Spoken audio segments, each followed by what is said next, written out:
Welcome to the first episode of Tattooed Voices. My name's Olie and I'm a tattoo artist from Sydney, Australia. I've been tattooing for around 14 years and I've decided to create this project to help showcase the people that come on and speak with me. During this project, I'm aiming to educate, entertain and inspire.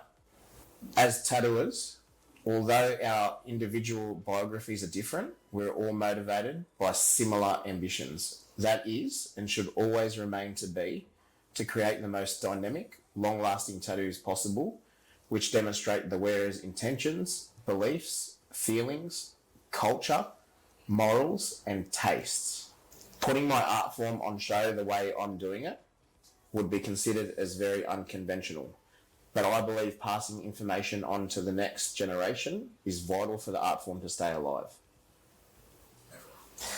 With that being said, I'm welcoming my good friend Haku Life on for our first episode, who is quite cultured and travelled both in life and his career as a tattoo artist. Jesus Christ, what an intro. Welcome, bro. Thank you.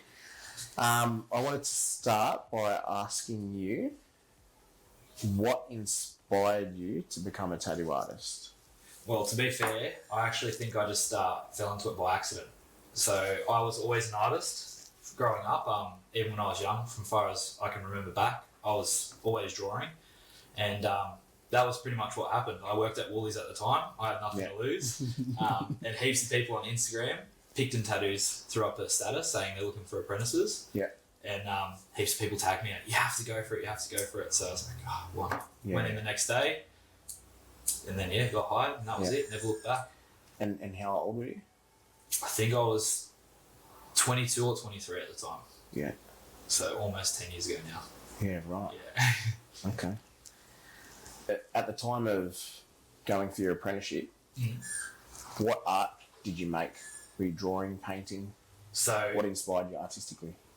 So I think growing up, a big influence from Japanese anime and manga was big for me anyway. So I pretty much drew anything. Dragon Ball Z? Dragon Ball Z massively. So pretty much anything like that. That'll come into play later on as well, throughout the questions that you asked me. Because there's a big influence from Japan there. Okay. But probably just more like Dragon Ball Z, stuff like that, cherry blossoms. Yeah, just that kind of culture, that Japanese culture. So the Japanese culture. Yeah, dabbled in a little bit of like black and grey pencil drawing. Kind of gave everything a crack, but like that was where my heart was at. Yeah, Japanese stuff. And what about your hobbies at that time? At that time, pretty much the same thing. So anime, manga, video games, cars. Cars were a big one for me too. I wasn't really into much sport at the time. Yep. Back then. But all that sort of stuff. Yep. So you're saying that the tattoo shop put up a status on Facebook? Okay. Requiring to just rock up and show a portfolio. So how did that went then? So I think I remember this day, to be honest with you, but I still want to see your perspective on it. I think, to be honest, I had some pretty shitty drawings. They were like just anime and manga, but I was like, man, I have like nothing to show how versatile I am.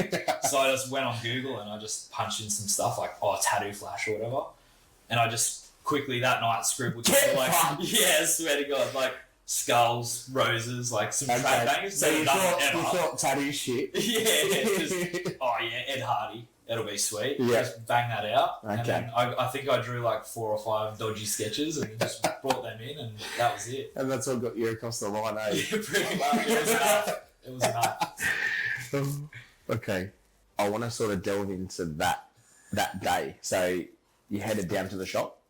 Okay. Yep. Was there a receptionist at that time? Did we have... There wasn't. No, there wasn't. Okay. Yeah. So going into the shop... Yeah. How did you feel? Like you had your like full portfolio prepared the last night. My shitty portfolio. Yeah. So you had that. You walked through the front door. Yeah, I was already fucking bullets. Like I was already nervous. Talk us through that. I don't remember who served me, to be honest. Yeah. But I remember whoever it was said, there's a guy here looking for an apprenticeship. Yeah. They grabbed Jay at the time. So that's J-Boy? Yep, J-Boy. Okay. He came out and he flicked through. He said, oh, yeah, cool. Obviously, you can draw. So when do you want to start? And I said, I can start whenever. He said, how about today? Okay. And I was already there. My mate had driven me. I didn't have a license okay, at the so time. I remember that. Yeah. Okay. And then... and that was the train most of the time. That. Yeah, the train. Don't even start with the train either. Okay. But... I'll say you're there. Yep. You get the job in 35 seconds. 35 seconds, straight into it. Threw me in the deep end. I think Ryan then helped me because he was the apprentice before me, and he kind of showed me the ropes with cleaning. Okay, so that really was 2012. Yeah, something like that. So 2012. Okay. Yeah, right. Far out. Right. So you started. That was your introduction into it. Yeah. Then I met obviously you. Yeah. We worked together for 4 or 5 years there. Yeah. Yeah. The other guy was Shaz. I think Shaz, even maybe Amanda was there at the time. Oh, yeah. She was there for 2 seconds. Yeah. It's just like me, you, Shaz, Bubs, Jay, Ryan. Mm-hmm. Yeah. Friso came. Yeah, that's right. That was the dream team. That was the dream team. Family. Yeah. Tell me about your apprenticeship. Well, you'd know all about that one. It was rough, but having said that, it gave us all tough skin. Okay. Can we elaborate on rough? How far can we go into it? Bullied? Would that be the word? What's the space on the SD card? Oh, look, it was just standard stuff, but if you didn't do it, standard you got tattoo apprenticeship a new bum hole, pretty much. So it was good, but it gave you tough skin, and it helped me through life, like everything else in life now. I look back at that, and I just think, fuck, nothing compares to that. Everything's easier. Yeah. Yeah. But I still appreciate and respect that a lot. Okay. Because I wanted... It molded me into a person, not just tattooing. It changed me as a person. I know it did. Yeah. That's why I wanted you on here, because I wanted to show... how good they've got it these days. Yes, that's right. Exactly. So, if you could fast forward 3 months into your apprenticeship. Yeah. Right? You've got a routine going. Yeah. Whatever they reckon the routine was meant to be. You show up on a Tuesday morning ready to work. Mm-hmm. What's your daily routine? Everything had to be done. Everything. If nothing... if it wasn't up to standard... New bumhole straight away. You're getting shredded. And then, just throughout the day, it would just be the standard stuff. Once everything was done, everything was clean, everyone was set up, just be answering phones, helping out the artists as the day goes on, filling stuff, all that standard stuff. Floors, everything always had to be done at the end of the night, no matter what. Everything had to be cleaned. Yep. But had to be the last one there always. First one there, last one there. Make sure everything was done every single day. If someone was tattooing till fucking 10 p.m, I was there till 10:30. You know what I mean? So, but I remember, I think the last train from Picton back to Campbell didn't drive at the time, so I was always sweating. If someone was working back, I don't know whether you or something working back, I'm like, oh, Olie, can I go? The last train's going to be here in 10 minutes, and I have to fucking run to the station just to make sure I got home. There was nights I was getting home 11 p.m. Yeah, it'd be fucked. I'd have to do my own day. It'd be fucked. So it's horrible, mate. First world problems. But there'd be some nights I was getting home at 11, eat, shower, do it all again. Wake up 7 o'clock the next day, 6 o'clock. And at the time... How many days were you doing? 6. 6 days a week, and I think I had Wednesdays off. Yeah. So when these apprentices complain they don't get fucking I would go out on a Friday night and a Saturday night with the $200 that I had at Woolies. From Woolies. And still I'd still show up every day and never complained. Well, there was probably a bit of complaining in there, but just did what I had to do. I knew it'd be tough for a while, but I knew it'd be worth it. Yeah. And I still did, I think 2 or 3 shifts at Woolies a week. So I was working night fill there. So there was some nights I would finish at 9 o'clock at Picton. I'd get back to the square at about 10. Yeah. And then I'd start my shift at 11, 12. And then I'd work till 3, 4 in the morning. Yeah. And then I'd go home, 2-3 hours sleep and do that. I did that for a year. See, I didn't know that. I can't really remember that. Yeah, I did knew that you for the did best that. part of a year. I reckon I got about 10 hours sleep in 1 year. Honestly, it was horrible. But yeah, I did what I had to do, and look, I'm here now, so Yeah. still alive. What, in the process of learning how to tattoo, how did that look for you? Did you have fake skins? Did you have, like, what was your, how were you taught how to tattoo? I just want, because everybody is going to have a different perspective on this. Yeah.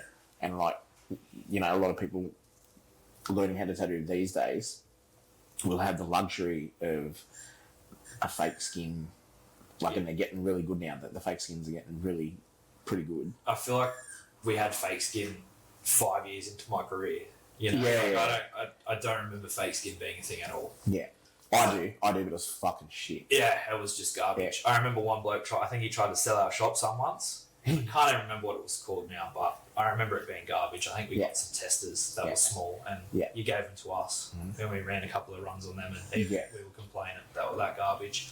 But it was pretty much... So, like, getting from paper, like, your art making process was obviously getting a little bit sharper, because you would have been getting guided by the senior artist.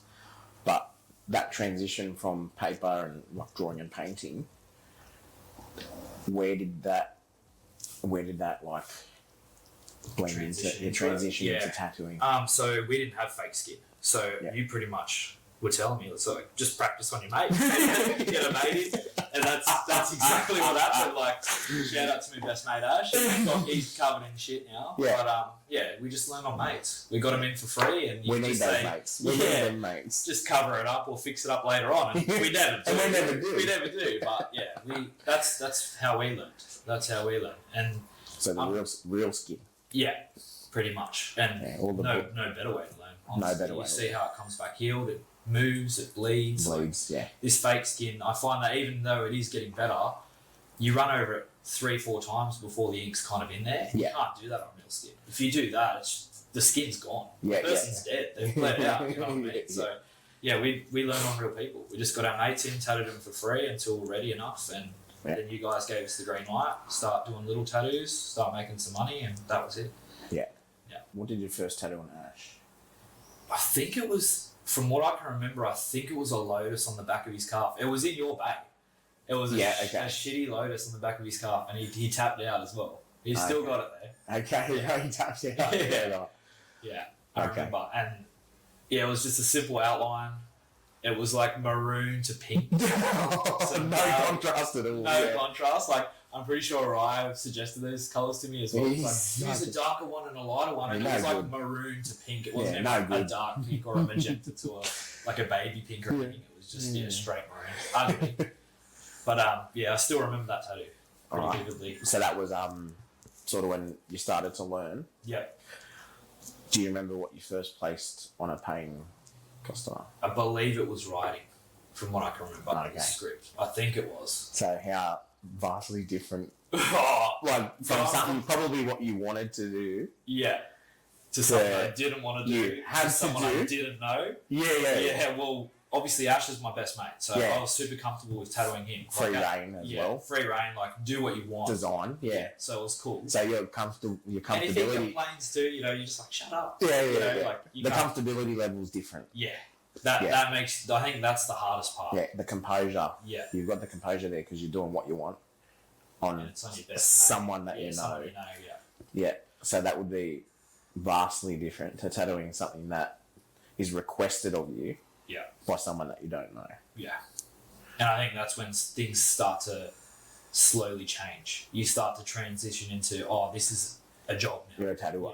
You're a tattoo artist now. Yeah. You're going to have to do things that you're uncomfortable with. Yeah. Do things you don't want to do, but you just got to do it. Yeah. So apprentices, remember that. Yeah, I like that. Not going to be tattooing all the stuff that you want. No, For everyone that's not aware, that doesn't already know you, can you tell us your preferred style of tattooing? Traditional Japanese. Okay. Yeah. Can you explain that? Because this is going to be a fucking long story. What is traditional Japanese? Like, so even I actually No, to be honest with you. Traditional Japanese, pretty much, it's a lot of people describe it as a simple style. Some people have described it as like cartoony. But that simplicity of that tattoo and the representation is the most important part. The simplicity is why it lasts as a tattoo for so long. Yeah. So it's eligible. You can see it from a distance. You know exactly what it is. So you're saying it's readable. Yeah. So practically in the skin. So that's obtained through needle choice. That's a big. That would be that's a big part of it. Placement, size, simplicity. Yeah. Because, there's not a lot of detail in it. It's not crazily detailed to the point where you go, what's that? Like, it just looks like a blob, it's a blur.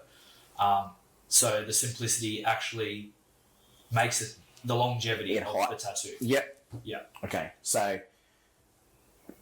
bold lines. Bold lines. Bold colour. Thick liners. Solid colour. Simple colours. One colour, two colour. Yep. Not 17 blends of colours on top of each other. Not an oil painting, Solid red, solid yellow, just one colour. Yeah. Doesn't need to be crazy. So the emotion and it's portrayed. Yeah, just as long as you can. The most important part, I think, of a tattoo is longevity. That's to me as an artist. That's the most important thing, and I think a lot of people, they don't think about longevity. Would that be? Do you think? Is that an issue for tattooers and clients? Yeah, definitely. I always think that. Yeah. Because I have my opinion on how a tattoo should be done. Yep. And sometimes that it's like a struggle between what's being requested and my, not expertise, but my expert opinion. Yeah. I guess, do you know what I'm saying? Like, there's a grey area in there. It's like hard to try and find that out and give that to the customer. Yeah, and I think tattooers should probably know better, but customers, they may have zero knowledge. So you've got to try and explain that to them, Okay. A tattooer should, to some extent, understand longevity. Like, I think when you do a tattoo, how the customer, they're like, oh, why is it faded? Like, when you first do it and then it's healing, and they go, why is it lighter? Like, they don't understand that, right? And you go, oh, when you put it in the skin, it's going to be darker, but it always lightens up over time. Yeah. I think, like, they want it to be that darkness all the time, and it's never gonna. But there's things to mitigate that. Yeah, so if you can tattoo it higher contrast or darker at the start, they might freak out and go, that's way too dark. Yeah. But then when it heals, it'll lighten up over time. Yeah. But that will hold as well. Yes. I think Japanese, you kind of don't need to. I honestly think traditional Japanese looks better healed because you can start to see all the proper tones. Same. Because I see some tattoos, the trad Jap ones, that at first done, and it just looks like the customer's been hacked. And it's all black. It all just looks black. All the reds, like all the skin's really inflamed. Yeah. And I think that's just because of process, like the process of the packing solid colours, so high inflammation, zero the skin, blood, like full zero coverage. skin. Yeah, it's like full coverage as well. Yeah. Look, it sucks to get tattooed, but once you have it on there, it's there forever. Yeah. And it just looks good. It's not going anywhere. Yeah. I know that you've been to Japan. I know that you've lived abroad. Yep. You've tattooed abroad. Going back to your time at Picton. Yep. There was a time where you done a guest spot. In Canada, I was in Toronto for a month. Okay, tell us about that. So that was probably How long had you been tattooing for? I think it was around 3 or 4 years at the time. Okay, and so you went to Toronto. What pushed you in that direction? I just wanted to try something different. Okay. I'd been at Picton for so long, and that's all I'd known, and I just wanted to see what was in the outside world. So didn't like looking at Douglas Park train station every day. Same thing every day. Just wanted to dabble in something different. Did the guest spot. Decided I wanted to leave Picton thereafter. It was sad because I loved all those people that we worked with. We worked with them for so long, and we had a family. It was awesome. Yeah. But yeah, like I just wanted to see what was in the outside world, experience new things. I'd never travelled, so I started dabbling in travel more. It wasn't just tattooing for me; it was the travel thing as well. Because of when you left, and then the time that you spent after that, you got very busy. I never got to talk to you about Toronto. Yeah, actually. So I think there was I think you were back for a week or something, and then you left. Yeah, I was gone. Yeah, because it wasn't like it was the greatest tattoo shop ever, and it was like I made millions of dollars and did heaps of good tattoos. But I think just seeing something different and experiencing something different, and then it was the travel aspect too. I was like, man, I can do this. Do both. Yeah, I can do whatever I want, really. So that was what kind of, it wasn't really a choice. Like it was just certain straight away. That's why I was only back at Picton for a short period of time, because I think probably even on the plane home, I was like, this is it. I'm doing this. I'm moving on. So, okay. Yeah. When you decided to move shops, like you left Picton, so that Toronto trip sparked you to want to try new things or move outside your comfort zone or whatever. Where did you go when you left Picton? Like, where did you go from there with tattooing? So at that time, did you move to another shop, or I didn't straight away. I didn't know where I was going to go, and I didn't have another job lined up or anything. So I didn't just. It wasn't like I did a dodgy and already had somewhere lined up or anything like that. I just kind of took I think it was a 3-month break. Yeah. Just to myself, just kind of recomposed myself. Just planned out some things like where I wanted to be, what I wanted to do. I ended up going to the tattoo movement in Alexandria. Yep. I ended up getting a gig there for a little bit. Okay. And how long? So you had about a 3-month break. Yep. And that was I was only there for about a year, I think. And then that was when I then got the gig in Tokyo. So that was just a post on Instagram. They said they were looking for an artist. I applied. They said get a visa and come over. And that was I think that was the big change in my life. That was the big one. So the same way you got the job at Picton, you got the job in Tokyo. Pretty much, it was just a post, and I was like, I'm going for it, man. And I just applied, just messaged them, and that was it. Okay. You contacted that store? Yeah. So that was at Ichi Tattoo in Tokyo. Yep. Drop that name. Yeah, that was a big change in my life, because I already had that big love for Japan at the time. Like I was always into Japanese culture in every way. Mm-hmm. I dabbled in Japanese tattoos at Picton and stuff like that, but it was never my preferred style. I just was an all-rounder. I did everything. Yeah. But I think when I went there, that changed my life big time. Mm-hmm. That made me see that. Like when I went to Tokyo, I moved there, lived there. Mm-hmm. I was super exposed to everything, and then I knew, I was like, this is what I want to do. So I studied. Which was Japanese. You liked Trad Jap. Trad Jap. That was what certified that for me. Okay. Yeah. So being immersed in their culture. Yeah. But in the tattoo scene. So inside a tattoo parlor in Tokyo. Yeah. Really cemented. Yeah. That sort of style for you. Definitely. Okay. So it was atmosphere.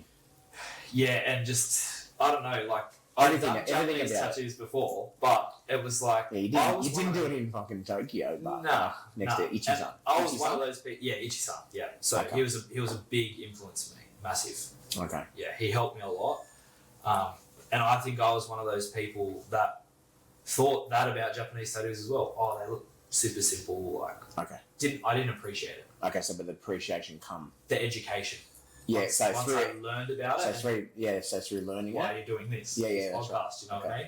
Yeah. So that's what I try to do as much as I can now. So I try to educate people as much as I can about Japanese tattoos, so they have a better understanding of it, and they can appreciate it the same way. Because I didn't have that when I first moved there. They were just another style that I could do. I didn't really appreciate the art or respect it. Yeah. So when I went there, met Ichi-san. And he taught me a lot. He taught me everything that I know pretty much. Okay. And then I became obsessed. Did you do any? Since then, how did you live there? How did you do the language barrier? And that's one that I get asked pretty often by most people. When I first moved to Tokyo, I didn't know any Japanese at all. Okay. I knew none. But I lived in a share house, which helped me a lot because I lived with Japanese people. Right. And I was exposed to the language that way. Were they English speaking? They did speak a little bit, enough. Yeah, right. Enough Okay. to kind of converse here and there, and then I would ask, "Oh, what's this?" And they'd just pick up little mannerisms and words here and there of their language and their culture from them.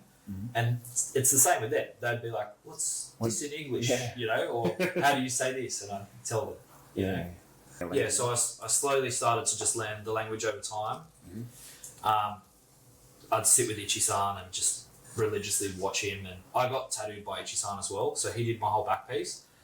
I obviously couldn't watch that though, but so I looked up to him so much because I loved everything about the style and what he did, and then seeing him talk about the people that taught him, and you just like, you get excited about that too, seeing him like that, because I feel that same way about him.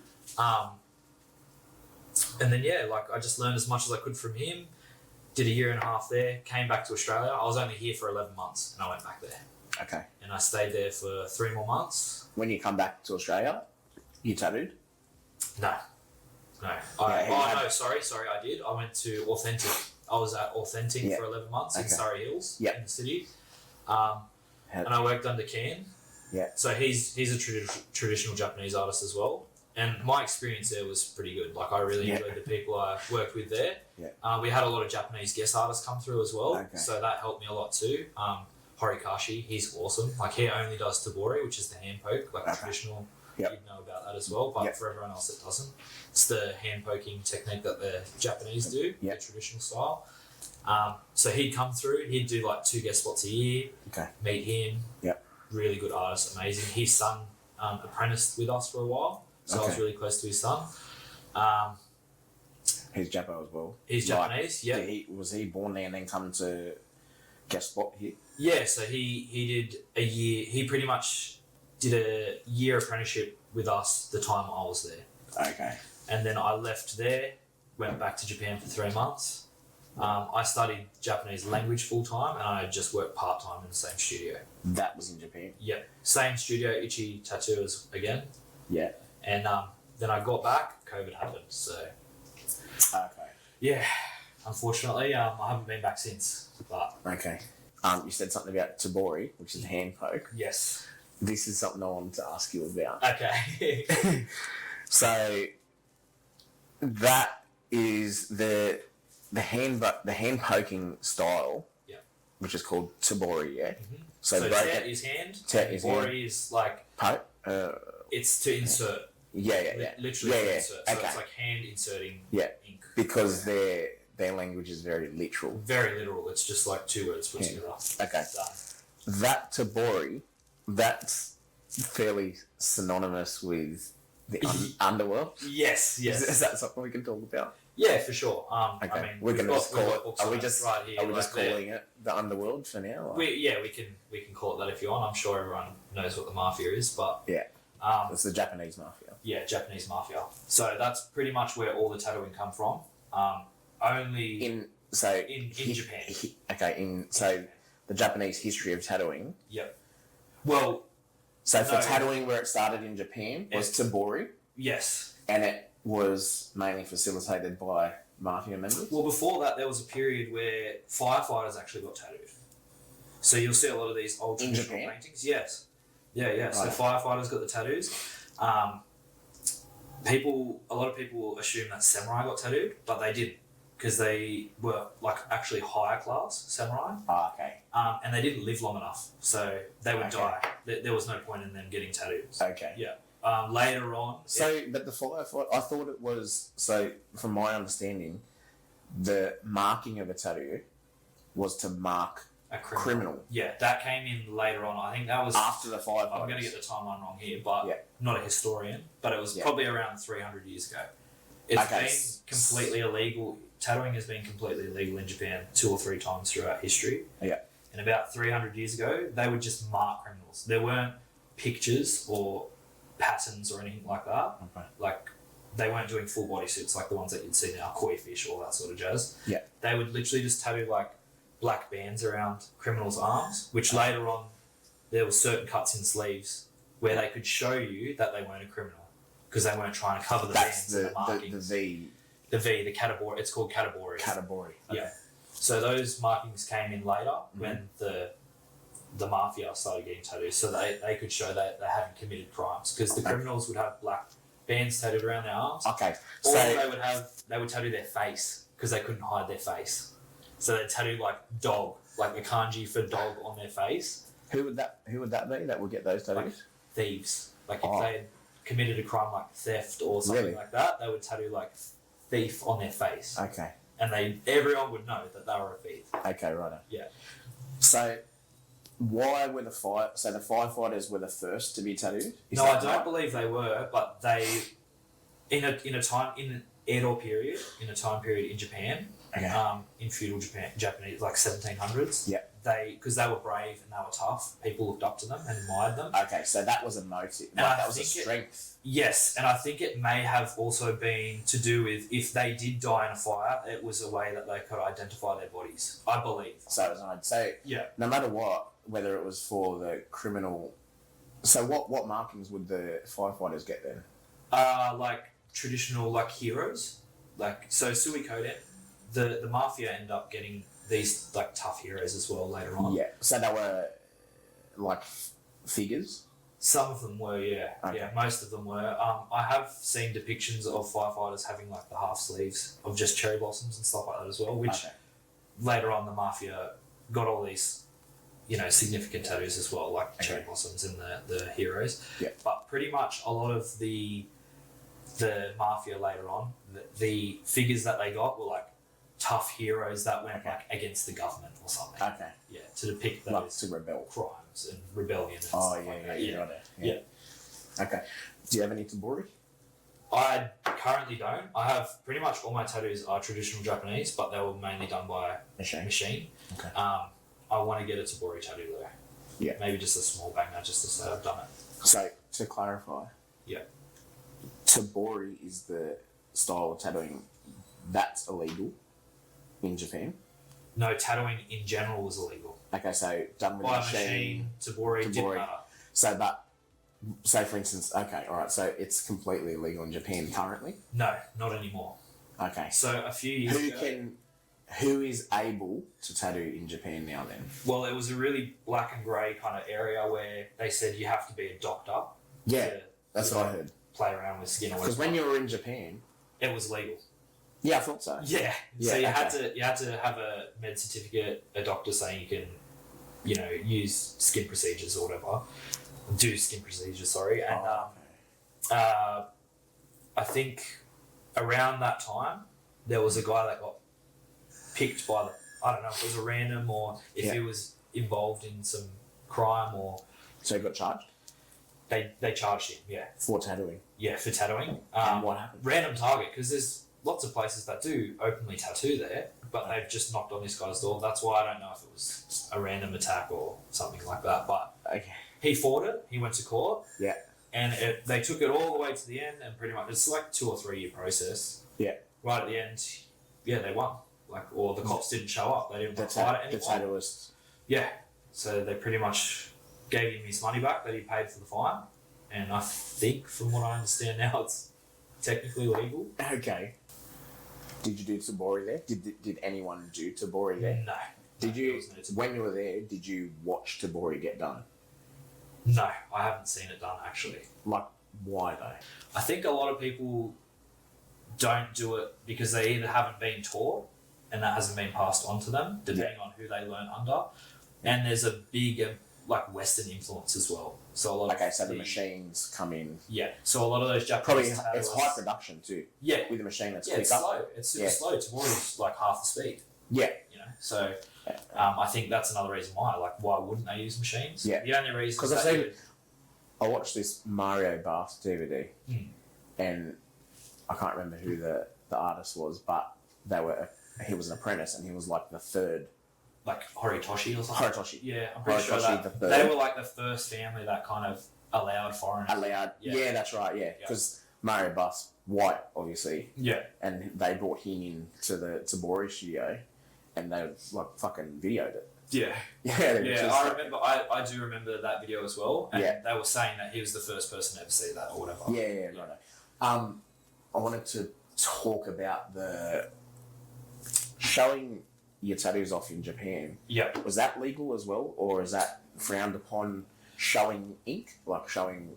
That's a pretty good question. I think it depends on where you go, and it definitely depends on who you are. Obviously, I'm a foreigner. I never had any troubles there. Like, I've literally been to nightclubs in a singlet and shorts with all my tattoos shown. Yeah. And there's big signs like the size of this at the front saying no tattoos, and I walk straight in. Okay. So I don't So think it's like Cameron Hotel. Yeah, kinda. But I think they don't want to obviously give Japan a bad name. They don't want to turn down a foreigner, and then I go home and go, "Oh, Japan sucks. They didn't let me in this nightclub." Okay, so they would hold their own people to a higher standard. But I think, if you're clearly a Japanese person and you're in a gang and you're showing, get out of here! Like, come on, man. Okay. Why are you even trying? You know. Okay. Because that same Mario Bus video that I was talking about, they had this festival that they attended. That's Sanja Matsuri. Yeah. Sanja Matsuri. So I've attended that. And that's like one day that they're allowed to. Per annum? Like I think it goes for a weekend. Okay. But it's like the one time that they're allowed to show their tattoos. So you'll see. So when you say they, like, are we talking about anyone? Anyone? Yeah, anyone. Like, I always showed mine. Would the mafia be present on those types of days? Yes. So fully present. Okay. So and the police can't do anything about it. Why is that? But they're the laws that are kind of written. Okay. It's like, this is the one day we're giving you, because it's been a thing for so long. Yeah. They don't want to take that away from them either, I guess. Yeah. I don't know what the backlash would be. They wouldn't be allowed to. The police are like, nah, fuck that. Yeah. But so Sanja Matsuri, that's the festival. That's when they carry the they're called mikoshi. They're like these big shrines. Yeah. And they carry them from like their home suburb. Yeah. To Asakusa Temple, which is the biggest one in Tokyo. Okay. And you have like these battles, they call them battles, where it's like you dance around with your shrines next to like, it's like Campbelltown and Camden or something, you know what I mean? Like right. battling each other. And our hometown had, like, our colours are yellow and brown. And you wear like these little outfits, but all the mafia and the gangs, they wear, it's called fundoshi. It's like a pair of undies. Oh, is that, so they're the mafia? Yeah, so they expose all their tattoos. They just have the undie get up. Yeah. The rest of it is fully tattooed on show. Yeah. And they're allowed to do that.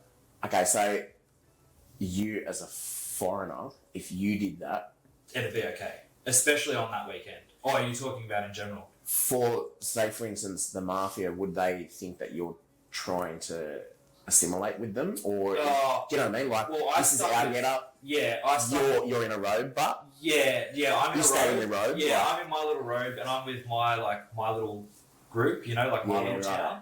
They've got their own thing going on.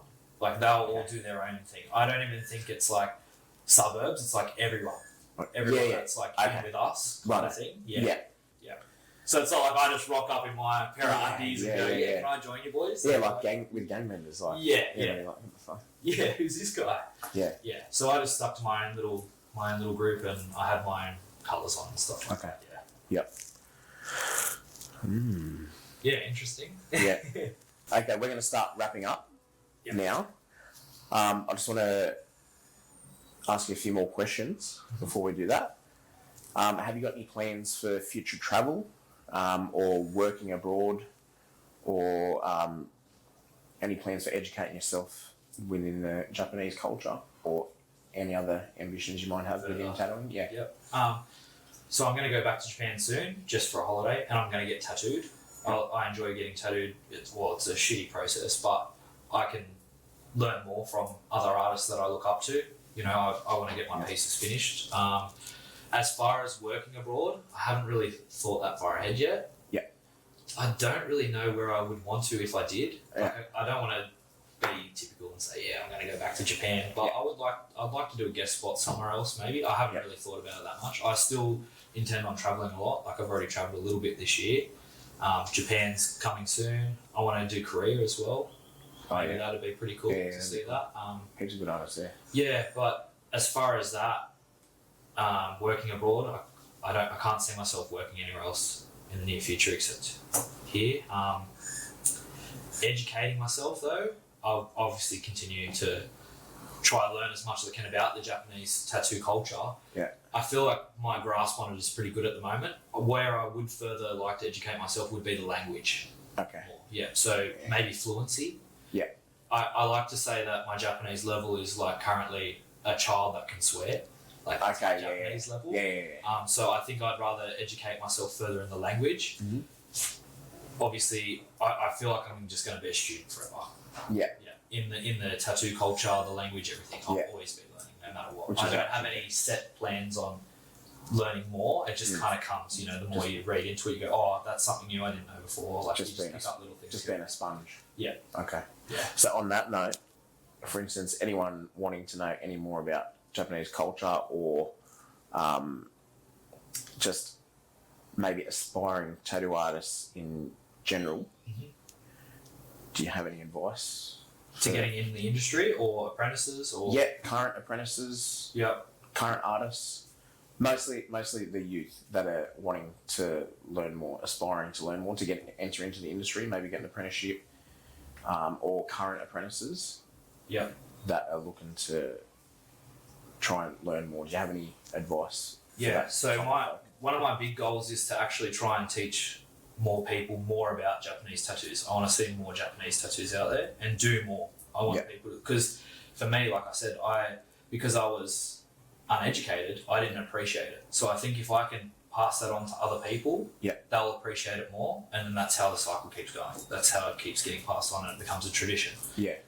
For apprentices or people trying to get an apprenticeship, I'd say maybe just don't rock up by accident. Like I feel like that's going to be 50% of it every time. You know, like we were discussing this before, you don't rock up with a resume and a cover letter, and it always is going to be a little bit accidental, but what I would recommend, like I said at the start of the podcast, my portfolio was pretty weak.